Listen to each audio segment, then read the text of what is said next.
नमस्कार दोस्तों। लॉकडाउन के दौरान आप सभी घर पर हैं। मैं ईश्वर से कामना करता हूं कि आप सभी स्वस्थ हैं और स्वस्थ रहेंगे। बात कर रहे थे अपने राजस्थान की नदियों की। आज अपने बात करेंगे लूणी नदी के बारे में। लूणी नदी राजस्थान के 6 जिलों से प्रवाहित होने वाली नदी है। ये राजस्थान के 6 जिलों से प्रवाहित होती हैं। राजस्थान में इस नदी की जो कुल लंबाई है वो है 330 किलोमीटर। यदि इसकी बात की जाए इसकी कुल लंबाई की तो 495 किलोमीटर इसकी कुल लंबाई है, जो 2 राज्यों से प्रवाहित होती है। ये भी आपको साथ में ध्यान रखना है कि ये 2 राज्यों से प्रवाहित होती है। राजस्थान से प्रवाहित होती है और दूसरा राज्य आता है गुजरात। राजस्थान में इसकी लंबाई 330 किलोमीटर है। राजस्थान की कुल अपवाह में लूणी नदी के अपवाह तंत्र का यदि प्रतिशत देखा जाए तो 10.4% इसका क्या है, अपवाह क्षेत्रफल का प्रतिशत है। लूणी नदी को राजस्थान की गंगा कहते हैं क्योंकि पश्चिमी राजस्थान की सबसे बड़ी नदी माना जाता है। पश्चिमी राजस्थान की सबसे बड़ी नदी है वो लूणी नदी है।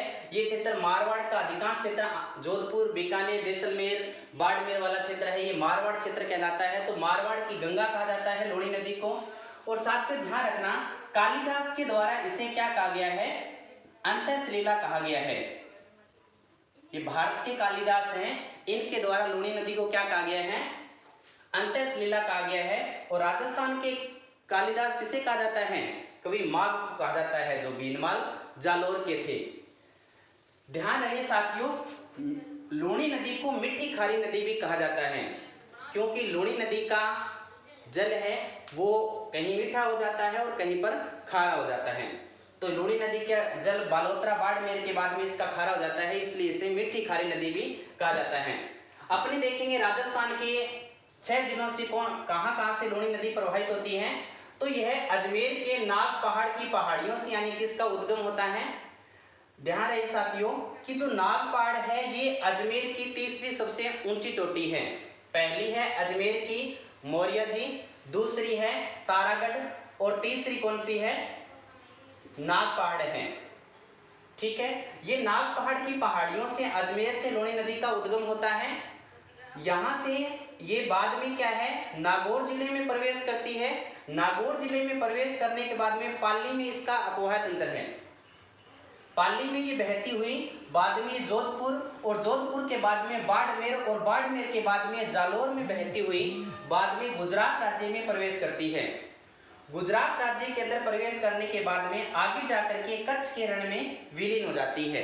ये राजस्थान के बाद में गुजरात में प्रवेश करेगी और बाद में गुजरात के अंदर एक नमक का मरुस्थल है और नमक का मरुस्थल जिसे कच्छ का रण या कच्छ का मैदान, इसमें क्या हो जाती है, लुप्त हो जाती है, विलीन हो जाती है।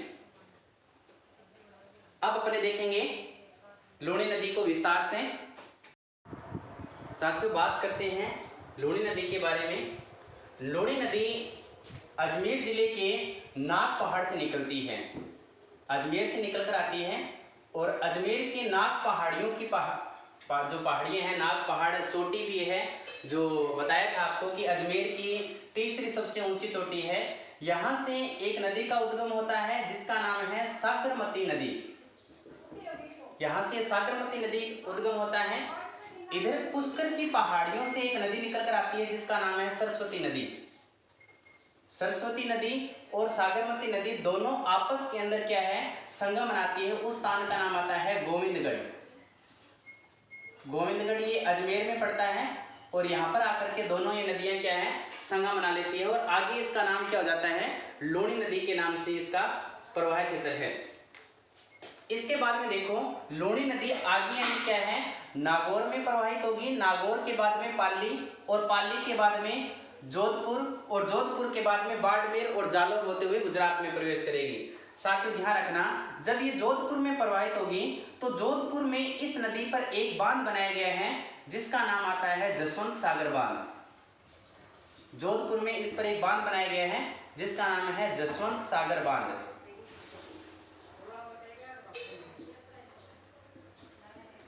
जसवंत सागर बांध, जसवंत सागर बांध ये बिलाड़ा जोधपुर में बनाया गया है।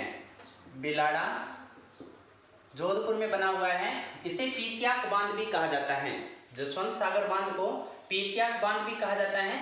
आगे ये नदी लूणी नदी बालोतरा बाड़मेर के निकट जाते हुए यहाँ पर यानी क्या है, बालोतरा क्षेत्र से प्रभावित होती है। बालोतरा शहर किस नदी के तट पर स्थित है? तो लूणी नदी के तट पर है बालोतरा। साथियों आपको पता ही है कि बालोतरा के बाद में लूणी नदी का जल क्या है, खारा हो जाता है। बालोतरा बाड़मेर के बाद लूणी नदी का जल खारा हो जाता है और पुष्कर की पहाड़ियों में अधिक वर्षा होने के कारण बालोतरा बाड़मेर में क्या आ जाती है, बाढ़ भी आ जाती है।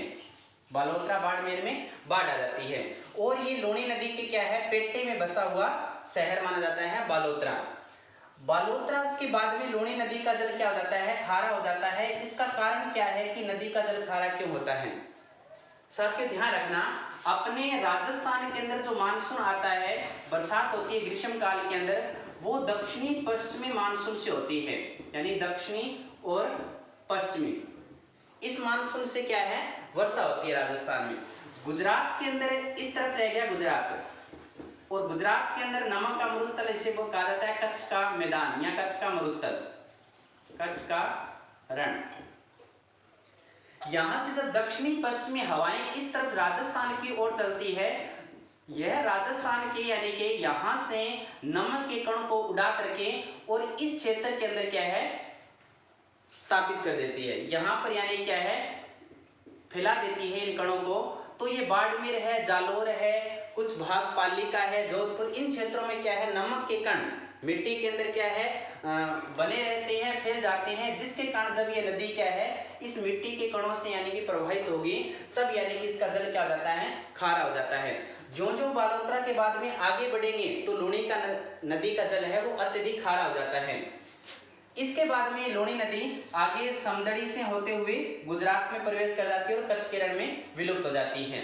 बात करते हैं साथियों इनकी सहायक नदियां, लूणी की सहायक नदियां। सबसे पहले अपने बात करते हैं जोजड़ी नदी की।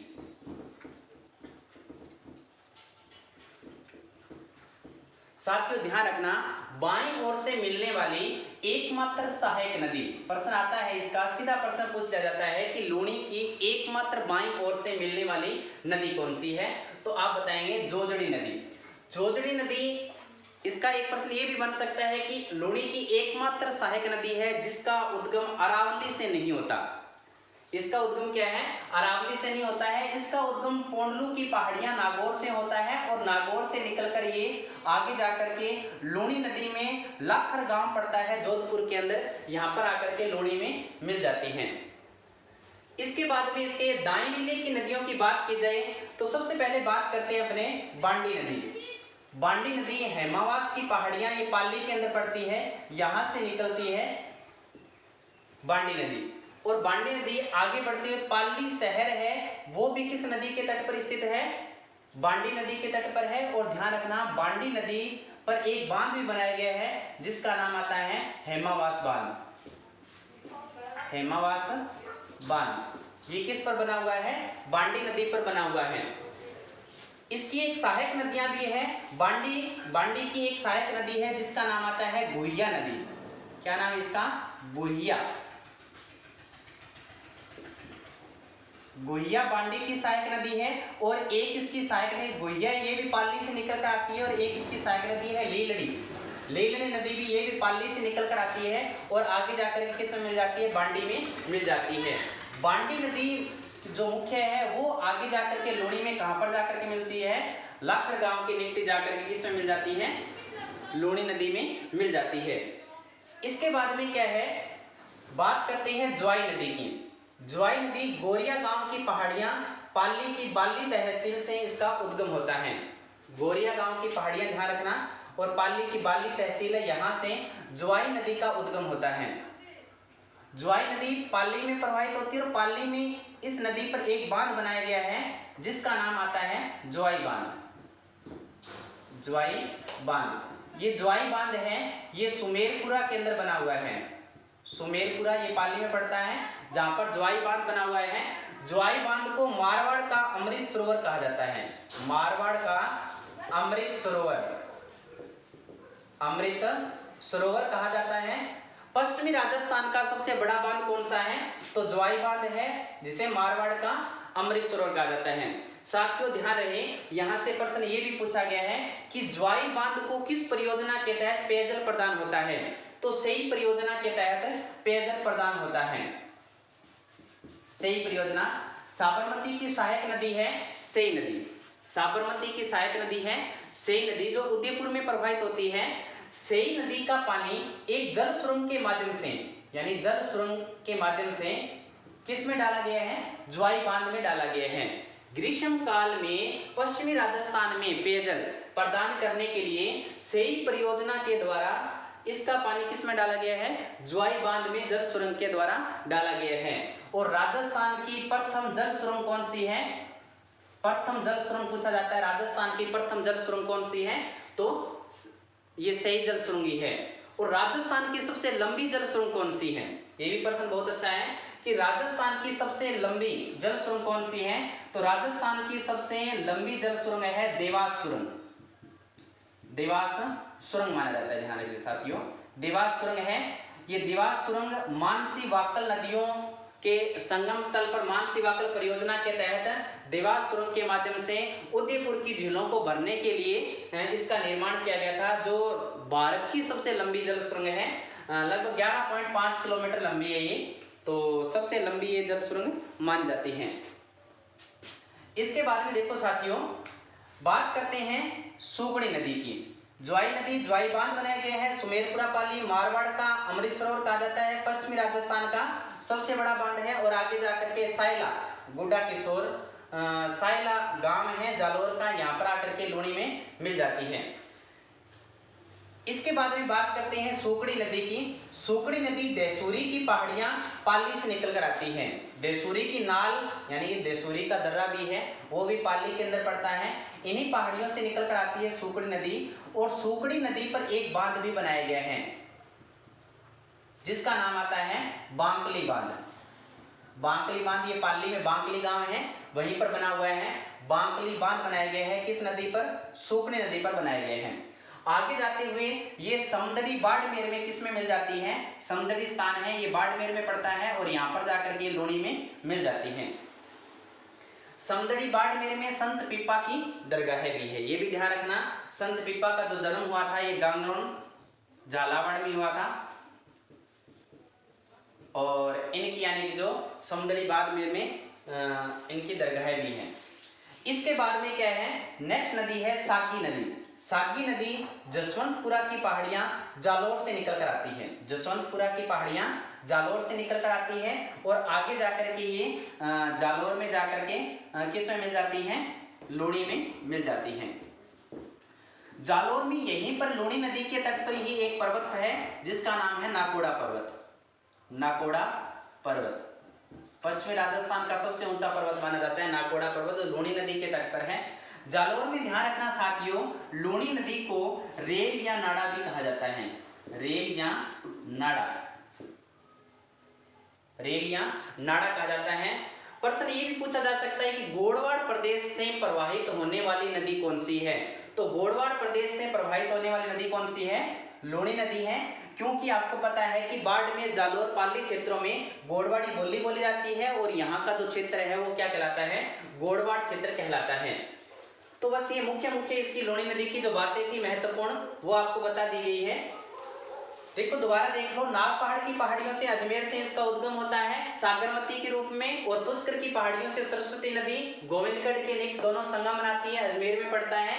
इसके बाद में जसवंत सागर, इस पर बांध बनाया गया है बिलाड़ा जोधपुर में, जिसे पीछियात बांध कहते हैं। आगे जाकर के बालोतरा बाड़मेर में इसका जल क्या हो जाता है? खारा हो जाता है। बालोतरा बाड़मेर क्या है? ये स्थान लूणी नदी के पेटे में बसा हुआ शहर है, ध्यान रखना। इसके बाद में लूणी नदी आगे जाते हुए नाकोड़ा पर्वत और उसके बाद में जालोर में रेल व नाड़ा और आगे गुजरात के कच्छ के रण में विलीन हो जाती है। सहायक नदियों की बात, पोंडलो की पहाड़ियां, नागौर से जोदड़ी नदी, बाएं विले की अरावली से इसका उद्गम नहीं होता है और ये जोधपुर में जाकर के मिल जाती है। इधर यानी बांडी नदी है वो हेमावास की पहाड़ियों से निकल कर आती है और यहाँ पर इस पर हेमावास बांध भी बनाया गया है पाली के अंदर। आगे जाकर के ये किसमें? लूणी नदी में मिल जाती हैं।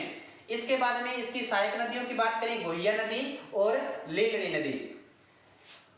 नेक्स्ट नदी है गोरिया गांव की पहाड़ियां। पाली की बाली तहसील से ज्वाई नदी निकल कर आती है, जिस पर ज्वाई बांध बनाया गया है। सुमेरपुरा, पाली, मारवाड़ का अमरेश्वर, पश्चिमी राजस्थान का सबसे बड़ा बांध। सेई परियोजना के द्वारा इसे पेयजल प्रदान किया जाता है और साइला गांव के नामक स्थान पर ये लूणी नदी में मिल जाती है। देसूरी की पहाड़ियां पाली से सोकड़ी नदी निकलती है। पाली में इस पर बांकली बांध बनाया गया है और आगे जाकर के समदड़ी बाड़मेर में लूणी में मिल जाती है। और नेक्स्ट है अंतिम जसवंतपुरा की पहाड़ियां। जालोर से सागी नदी निकलती है जो जालोर में जाकर के लूणी में मिल जाती है। ठीक है साथियों, इस वीडियो को आप आगे से आगे शेयर करें और सब्सक्राइब करें चैनल को, जिससे आपको आगे आने वाली नई वीडियो जो अपलोड होगी वो सूचना आपको जल्दी से जल्दी मिल जाएगी। धन्यवाद साथियों।